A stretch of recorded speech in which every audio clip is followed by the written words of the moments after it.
C programming এর Bangla video টিউটোরিয়ালে আপনাদের সবাইকে স্বাগতম। আমি মোহাম্মদ শরীফ চৌধুরী। আজকের পর্বে আমি স্ট্রাকচার এবং পয়েন্টার নিয়ে কাজ করব। পয়েন্টার কেন জরুরি সেটা আমরা আগে থেকেই জানি, কারণ রেফারেন্স পাঠাতে এটা ইউজ করা হয়, মেমোরি অ্যাড্রেস পাঠাতে, যাতে আমরা সরাসরি মেমোরি নিয়ে কাজ করতে পারি। ফাংশন এর যথেষ্ট পরিমাণ ব্যবহার রয়েছে। সো আজকের পর্বে আমরা দেখব যে স্ট্রাকচারে কিভাবে আমরা পয়েন্টার ইউজ করব এবং পয়েন্টারের মাধ্যমে কিভাবে আমরা স্ট্রাকচারের মেম্বার ভেরিয়েবল গুলো অ্যাক্সেস করতে পারবো। সো প্রথমেই আমরা আজকে একটা ছোটখাটো প্রবলেম ধরে নিয়ে সেটাকে সলভ করার চেষ্টা করব।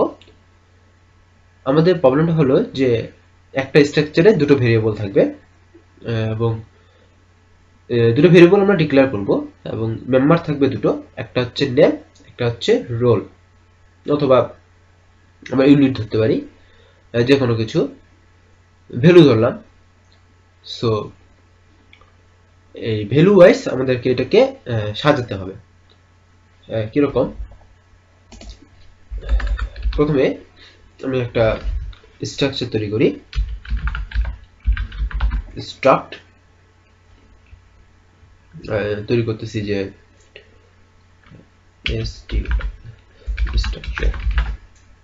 স্ট্রাকচার তৈরি করলাম একটা, আমরা বড় হাতে দিচ্ছি এটা।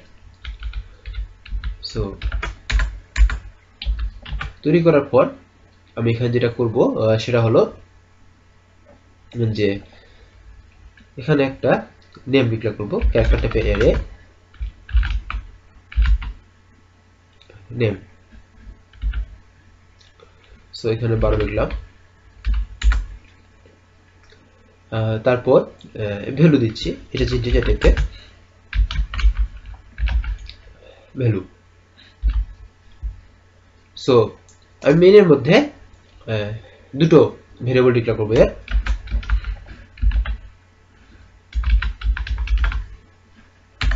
Structure value 1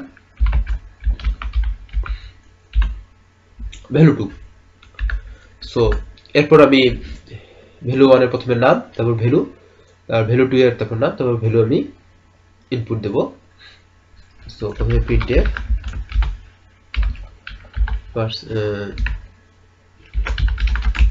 enter value 1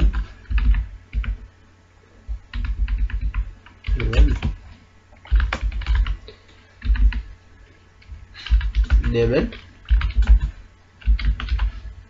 value,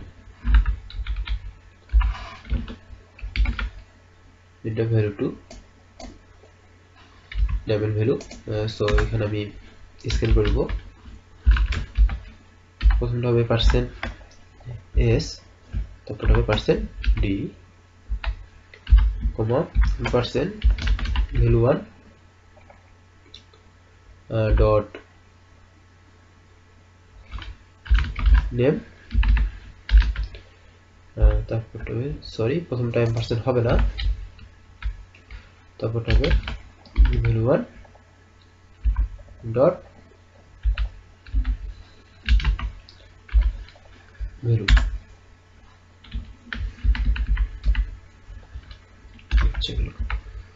value1 dot value এবং এখানে হবে এম্পারসেন্ট। আমি জাস্ট এই লাইনটা কপি করব, পেস্ট করলাম। সো এখানে হবে ভ্যালু 2, এখানে হবে ভ্যালু 2। এবার আমরা করব যে ভ্যালু ওয়াইজ শর্ট করব। প্রথমেই যেন আমাদের এই ভ্যালু 1 যদি প্রিন্ট করি তাহলে ম্যাক্সিমাম ভ্যালুটা যেন আগে আসে। একই রকম আমি এখানে প্রিন্ট করলাম printf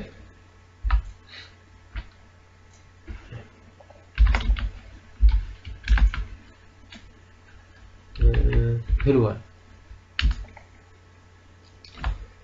1 আমি এটা ব্র্যাকেটের ভিতর দেব, যে %d ভ্যালুটা ব্র্যাকেটের ভিতর দেখাবে এবং তারপরে %s দিয়ে সেটা নাম দেখাবে। তাহলে এখানে আমি লিখব ভ্যালু 1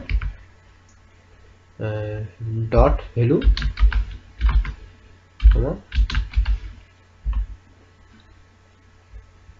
ভ্যাল 1 ডট name। আমি এটাকে যদি আবার রিপিট করি, এখানে আমি ভ্যালু 2 দেখাবে এবং এখানে আমাদের লিখতে হবে ভ্যালু 2। সো এই প্রোগ্রামটাকে যদি আমি রান করি,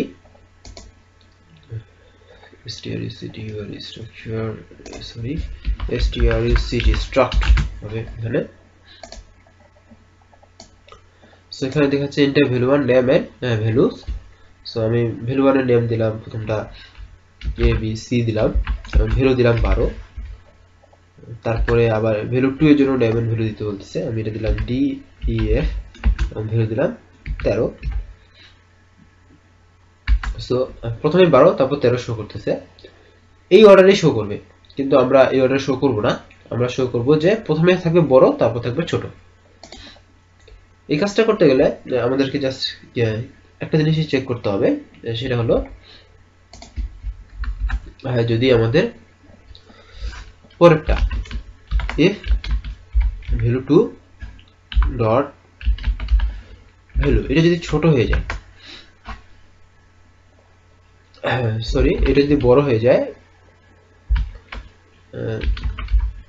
value 1 dot value থেকে, value 1 dot value থেকে, তাহলে আমরা যদি এটাকে swap করে নিতে পারি। swap ফাংশনটা ইউজ করব, আমি swap করে নিব দুইটা স্ট্রাকচারের মধ্যে। তাহলে value 1 কমা এই swap ফাংশন আমি তৈরি করব। swap ফাংশনের কাজ কি, যে ইন্টারচেঞ্জ করা। ইন্টারচেঞ্জ কিভাবে করতে হয় সেটা আমি এর আগেও করেছিলাম, যে যখন আমি শর্ট করছিলাম বাবার শর্টে আমি ইন্টারচেঞ্জিং ব্যাপারটা দেখিয়েছিলাম। সো আমি এই swap ফাংশনটা আমি এখানে তৈরি করব জাস্ট। swap ফাংশন আমি এখানে জাস্ট তৈরি করব, void, যেহেতু এটা আমাদের রিটার্ন কোনো দরকার হচ্ছে না, swap তৈরি করলাম। এবং এখানে আমরা কি করব,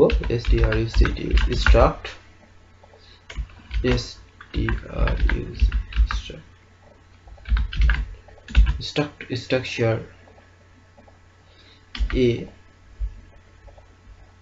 comma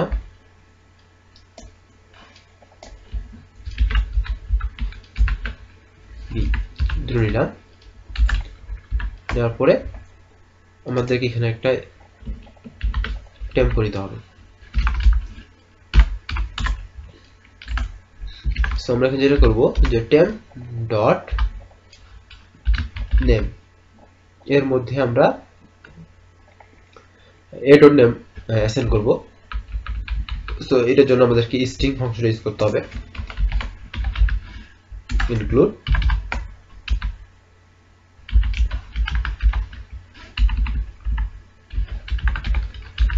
string.h ইউজ করলাম, এবং এটার জন্য আমাদেরকে strcpy string copy temp.name, a dot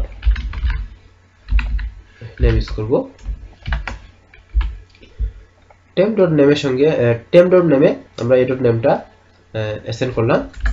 তারপর হচ্ছে temp.value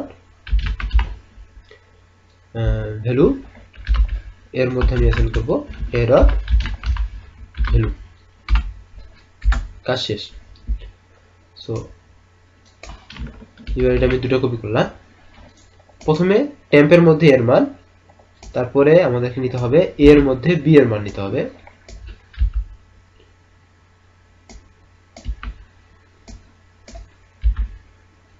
তারপরে কি করতে হবে, বি এর মধ্যে আবার এ নিতে হবে, বি এর মধ্যে নিতে হবে টেম্প,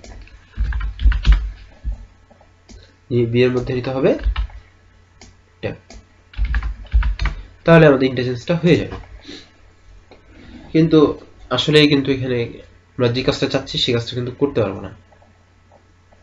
কেন হবে না সেটা আপনারা একটু চিন্তা করলে বুঝতে পারবেন।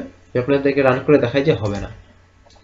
রান করলাম, প্রথমে নেম চাচ্ছে, নেম দিলাম আমি asd দিলাম, তারপর ভ্যালু দিতে হবে 23 দিলাম, তারপর নেম দিলাম SDF, পরেরটা ভ্যালু আমি যদি বড় দেই তাহলে দেখবেন যে এই অর্ডারেই প্রিন্ট করেছে। এর কারণটা হচ্ছে যে আমরা এখানে যে ভেরিয়েবলগুলো পাঠিয়েছি সেগুলো এখানকার হচ্ছে লোকাল। লোকাল ভেরিয়েবলের চেঞ্জের জন্য গ্লোবাল ভেরিয়েবলে কোনো চেঞ্জ হবে না। গ্লোবাল ভেরিয়েবল বলতে এই মেইন ফাংশনের এই দুটোর কোনো চেঞ্জ হবে না। এই দুটো যদি আমাদেরকে চেঞ্জ করতেই হয় তাহলে আমাদেরকে এখানে পয়েন্ট হিসেবে পাঠাতে হবে, অথবা এই দুটোকে আমাদেরকে গ্লোবালি ডিক্লেয়ার করতে হতো। যেহেতু আমরা গ্লোবালি ডিক্লেয়ার করবো না এবং পয়েন্ট হিসেবে আজকে আমরা আলোচনা করব, সেক্ষেত্রে আমরা এখানে দেখাবো যে কিভাবে এখানে পয়েন্টার পাঠাবো। পয়েন্টার পাঠানোর সিস্টেমটা খুব সহজ। এখানে জাস্ট আমাদেরকে একটা পয়েন্টার নিয়ে নিতে হবে। পয়েন্টার নিয়ে নিলেই বলতে পারেন যে মোটামুটি ভাবে পয়েন্টার নিয়ে নেওয়া শেষ, এবং এখান থেকে আমাদেরকে যেটা করতে হবে সেটা হচ্ছে অ্যাড্রেস পাঠাতে হবে। এটা আমরা পয়েন্টার টপিক্সেই যখন আলোচনা করেছিলাম তখন বলেছিলাম যে এখান থেকে অ্যাড্রেস পাঠাতে হবে এবং এখানে আসে আমাদেরকে সেই অ্যাড্রেসটা ক্যাশ করার জন্য একটা পয়েন্টার এখানে ডিক্লেয়ার করতে হবে। সবকিছু ঠিক থাকে, বাট পয়েন্টার দিয়ে যদি আমরা স্ট্রাকচারের কোনো মেম্বারকে অ্যাক্সেস করতে চাই সেক্ষেত্রে আমাদেরকে যে কাজটা করতে হয় এই চিহ্নটা দিতে হয়।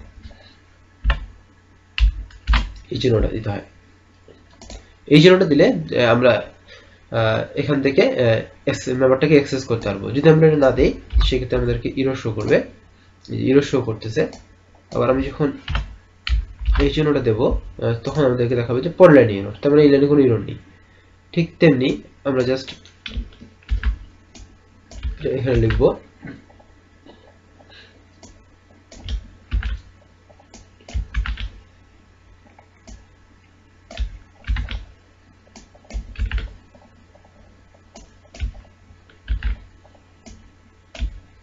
দেখুন আমরা টেম্পে কিন্তু ডট ইউজ করেছি, কারণ টেম্প কিন্তু পয়েন্টার হিসেবে নেইনি আমরা, কিন্তু আমরা এ এখানে পয়েন্টার হিসেবে যেহেতু নিয়েছি সেহেতু আমরা এটা ইউজ করলাম। এবার আমি এটাকে রান করব। রান হয়ে গেছে। এবার আমরা কি করব, ভ্যালু ইনপুট দেব। প্রথমে নেম দিচ্ছি SD, তারপর আমাদেরকে ভ্যালু দিতে হবে। প্রথমে ছোট, তারপর DESF দিলাম এবং তারপরে বড় দিলাম। দেখাচ্ছে যে ইন্টারচেঞ্জ হয়ে গেছে, প্রথমে বড়টা প্রিন্ট করতেছে তারপর ছোটটা, তার মানে আমাদের যে কাজটা করতে চেয়েছিলাম সেই কাজটা হয়ে গেছে। সো মোটামুটি ভাবে আমি বোঝালাম যে কিভাবে আমরা স্ট্রাকচারে পয়েন্টার ডিক্লেয়ার করব এবং পয়েন্টারের সাহায্যে স্ট্রাকচারের মেম্বার ভেরিয়েবলগুলো অ্যাক্সেস করতে পারবো। সো ধন্যবাদ সবাইকে আমার সাথে থাকার জন্য। দেখা হবে পরের টিউটোরিয়ালে। ধন্যবাদ সবাইকে।